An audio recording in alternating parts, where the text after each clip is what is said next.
અંબાજીને જોડતા નેશનલ હાઈવેની અત્યારે જે પરિસ્થિતિ છે એ ખખડધજ છે। અંબાજી હાઈવે પરના વીરપુર પાટિયા નજીક ચોમાસામાં પાણી ભરાવાની સમસ્યાને લઈ તંત્ર દ્વારા રોડ ઊંચો કરવાની કામગીરી શરૂ કરવામાં આવી હતી, પરંતુ છેલ્લા 2 માસથી કામગીરી બંધ હાલતમાં છે। રોડ પર કરવામાં આવેલ કોન્ક્રીટ કામમાં ખાડા પડવાથી વાહન ચાલકો અને ભાદરવી પૂનમના મેળામાં જતા પદયાત્રીઓને હાલાકી ભોગવવી પડી રહી છે। રોડની બિસ્માર હાલતને લઈ વાહન ચાલકો અને સ્થાનિકો ભાદરવી પૂનમનો મહામેળો નજીક હોવાથી રોડની કામગીરી તાત્કાલિક પૂર્ણ કરવાની માંગ કરી રહ્યા છે। પબ્લિક અહીંયાથી પસાર થાય છે તો તમારી માંગ શું છે?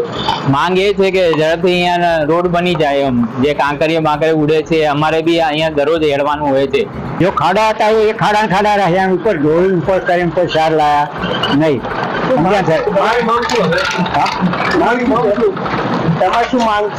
हमारी मांग एक है कि आज वહેલા તકે જો થઈ જાય ને તો સારામાં સારું ભાદરવી પૂનમ ને એ બધું આવે ઘસારો ત્યાં વધી ગયો છે। હા, મારો અપડાઉન નો રસ્તો આવે છે, રેગ્યુલર આ જ રસ્તો છે, આ રસ્તો મેં ચાલી છે, પણ અત્યારે આ પૂરણ કરી છે તો ખાડા ખાઈ જાય તો કમરમાં તકલીફ થાય, બધી તકલીફ થાય, બરોબર। મેન્ટેનન્સ કોકડા પણ કઈ વાગતા હોય, મોટી ગાડીઓ જતી હોય છે, એટલે તમને કહ્યું કે ફટાફટ ક્લિયર કરી દો, ભાદરવી પૂનમમાં લોકો પણ હેરાન ના થાય, બીજી આ બાજુ વાળી પબ્લિક પણ હેરાન ના થાય। બનાસકાંઠા જિલ્લાના મુખ્ય મથક પાલનપુરથી અંબાજીને જોડતો જે મુખ્ય હાઈવે છે તે અત્યારે છેલ્લા ઘણા સમયથી બિસ્માર હાલતમાં પડ્યો છે।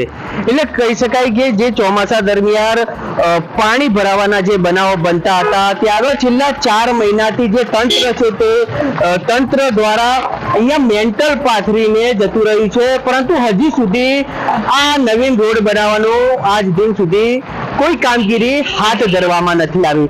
એટલે કહી શકાય કે અહીંથી પાલનપુરને અંબાજીને જોડતો આ મેન હાઈવે છે ને દિવસ દરમિયાન અહીંથી હજારોની સંખ્યામાં વાહન ચાલકો છે તે પસાર થતા હોય છે।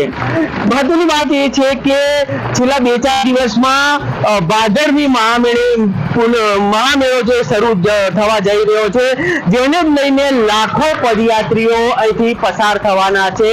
એટલે કહી શકાય કે આ માર્ગ ઉપર જે મેન્ટલ પાથરેલા છે ક્યાંક ને ક્યાંક અકસ્માતનો ભય રહેતો હોય છે। એટલે અહીંયા જે મેન્ટલ છે વાહનો ચાલતા હોય છે, જેના લીધે અહીંથી જે પથ્થરો ઉડતા હોય છે ને જે લોકો ઉપર પડવાથી આ પથ્થરો તેમને લાગતા હોય છે। એટલે કહી શકાય કે જે લાખોની સંખ્યામાં અહીંથી પદયાત્રીઓ પસાર થશે અને પદયાત્રીઓને કોઈ નુકસાન ના પહોંચે, કોઈ અકસ્માત ના સર્જાય, જેને લઈને તંત્ર દ્વારા આ જે માર્ગ છે તેનું રિપેર કામ કરવામાં આવે તેવું અત્યારે તો એના જે વાહન ચાલકો અને સ્થાનિક લોકો છે તે માંગ કરી રહ્યા છે। Ratansinh Thakor, news capital, Banaskantha.